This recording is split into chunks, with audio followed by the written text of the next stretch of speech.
I'm just kidding. Yes, you read that right. I went to a festival by myself. I have no friends. I wonder if I should ever do that again. If I sound horrible, I am getting very sick as of a couple hours ago. I'm very nauseous, really sick, and I'm apologizing because there are two types of people who are sick. One people just trudges through like nothing's wrong with them, and the others are just babies. I'm the baby. But enough of the complaining. This past Saturday was I did the 8+1 in age. I have some presents that my family mailed to me. Let me just take these out.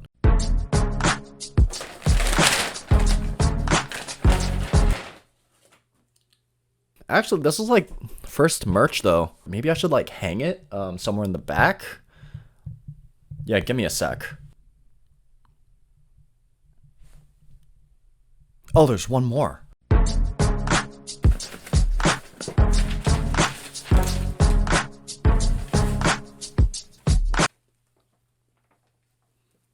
Baby. So, about the festival stuff. No. I said before I get to the festival stuff. This is not a vlog of my weekend in Miami because I didn't film anything vlog related in Miami because I didn't want to do it. So I'll get to the festival stuff later, but I first want to address the people that call me batshit insane for flying down on my birthday weekend and attending an EDM festival all by myself. Shared memories with your best friends and your loved ones are overrated. I'm just kidding, that sounds fucking amazing. Topic of today's video is how to overcome loneliness and enjoy your own company. Or be happy with your own company.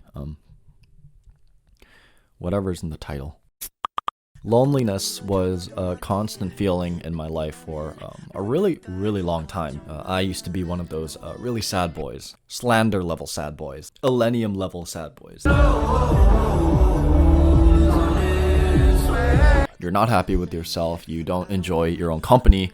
You come from a place of insecurity, neediness, dependency from others to fill that void of loneliness. It's a general unhealthy approach to all kinds of relationships, essentially. Man, my throat is scratchy as fuck. If you want to fix your constant loneliness and put yourself in a more positive headspace and enjoy your own company, and that's the case for everyone, hopefully, the solution is you. The solution's not going to be anyone else to help you. The solution is going to be you. Loneliness is a sign that you are in desperate need of yourself.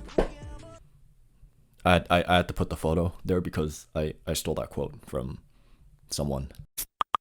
You gotta stop hopping relationship to relationship and work on the relationship you have with you. I want to say this. Not being in a relationship does not mean you are unworthy of love. A lot of why people relationship hop is the fear of loneliness or the fear of physically being alone. I said a lot, not definitively. And this is the hardest step, to accept or to realize that you need time to spend for yourself. And times when you are incredibly lonely.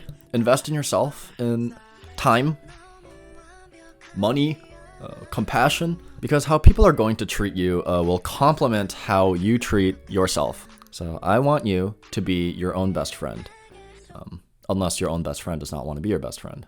And that was the hardest stuff for me. That was my number one priority. But in time, it eventually went from, do these group of people that I want to hang out with tolerate me? It slowly led to, do these group of people that look fine, do I tolerate these group of people? And the difference is you are the judge of who you hang out with and who you make your relationships with. You know, your dependency will slowly dissipate, and you can now purchase a $1,500 weekend trip to Miami and festival by yourself. Oh, shit. I don't want to take a sick day. So how do you get negative triggers or triggers of insecurity and loneliness out of your mind? This was definitely the focal point of the latter half of last year, and even now for myself. So I can give you guys a couple things that I do routinely. I journal every morning. I take deep breaths outside first thing in the morning. I don't scroll on social media anymore because that never really puts me in a better mood. Most of every night I go to my rooftop before I sleep, and I jam out and dance to you already know what I do. Yeah, stay busy with your jobs, your studies, your hobbies. What do you enjoy doing that doesn't depend on other people and is also a great source of your personal and professional development? I knew you were gonna get that question right. Mario Kart, aha! So, that's what I do pretty routinely. And I will want to emphasize, it is a gradual journey. Like going to the gym. Oh, which I also do every day. You're not gonna go from lonely to not lonely in a week or even a month, really. It's gonna take some time to put yourself in a much happier place. It's gonna take some time to be in a place where you enjoy your own company, just like it takes a few months going to the gym every day to get abs. And honestly, I can say I've been going to the gym like every day for 3 months now, and I still don't have abs at all. Some things just aren't meant to be. Try new and different things. Put yourself in uncomfortable situations, stretch your boundaries, try new experiences and opportunities. Start out small. Please start out small. Like going to the movies by yourself. Wait, that's actually... That's pretty big. Going to the movies by yourself is an insecurity for a lot of people. It definitely was for me at one point. Then I realized how much I loved going on movie dates with myself. I got to a point where I would routinely skip my college courses and head to the local theater instead.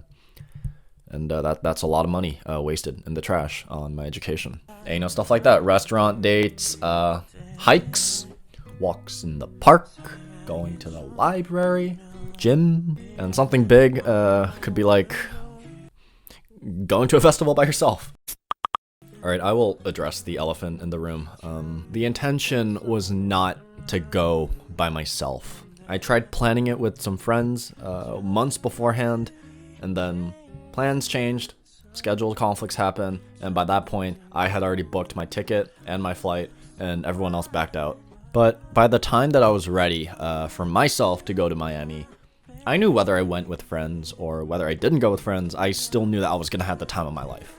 I was going to have the weekend of my life. I was going to have the birthday of my life. And the reason I was confident in doing so, like specifically festivals, was because I have already gone to raves and concerts by myself beforehand, and I always have a good time. Rave people are some of the most friendly, energetic people that I have been around. Every rave that I have gone to solo, I have made at least one friend that I still connect with to this day. So I wasn't worried about loneliness one bit. I was so excited to just dance away around like 10,000 people and, just sing my ass off. Nothing to lose, far away, far away. Day 1, which was last Friday, took me 2.5 hours to get in. That line was incredibly long and slow.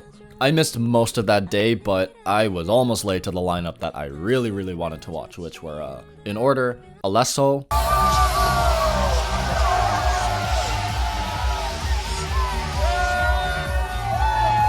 Martin Garrix,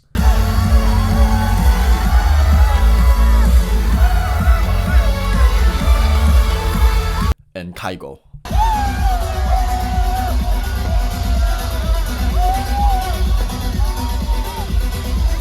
Halfway through the Martin Garrix set, I ran into a large group of like 9 people, and we just started dancing together.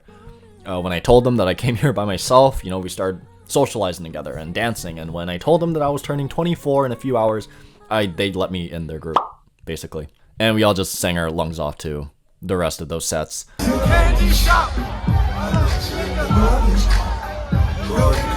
Because also, like, I just want to point this out. When you enjoy your own company and you're not afraid to put yourself out there like that in those vulnerable positions, like being alone in such a large venue, it makes you more confident, or it gives you the demeanor of confidence. And I never really see myself as confident, but I do know that people want to be around confident people. And as an introvert, I always wished confidence was one of the traits that came to me so easily.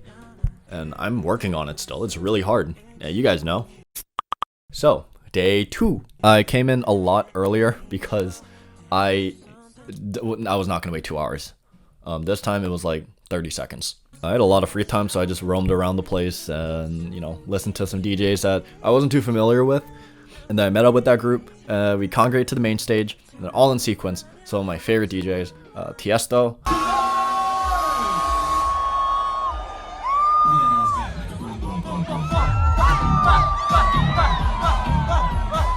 Afrojack,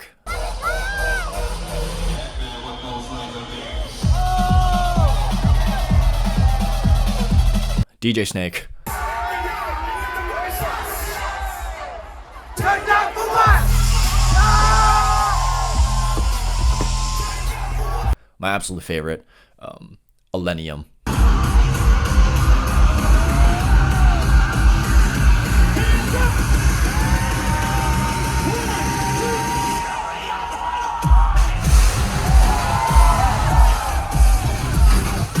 That was probably the best birthday of my life. I am still rewatching those sets on my phone. I'm still listening to those live sets while I work, even though I was there in person. And as I edit this video, I get to add in more clips, so I get to listen to it more, and I'll just keep editing this in.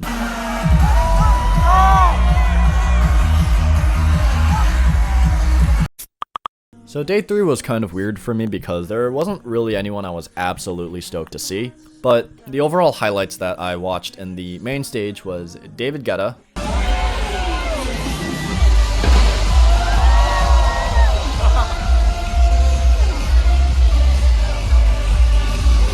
and Hardwell.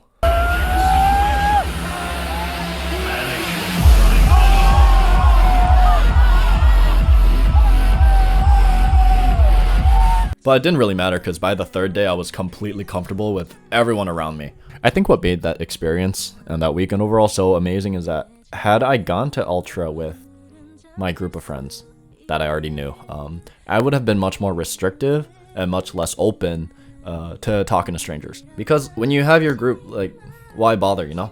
Putting yourself in uncomfortable situations allows opportunities to meet wonderful people. And I really felt I was at my absolute peak in being able to enjoy my own company. And the reason I'm like saying all this or reiterating the same thing is I just don't want for anyone to feel like they have to miss out on their opportunities because they think they're either not good enough or that they don't have enough time. So now that weekend's over, one, I am really grateful that I got sick now instead of a few days ago. And before I leave, no, I was not going to Miami Ultra Music Festival by myself with like a plan or a mission to just cling on to a group. And also with or without people, like I knew I was gonna have fun regardless because I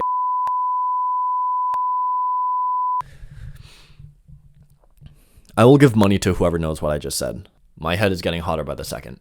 I think I have to call in sick tomorrow.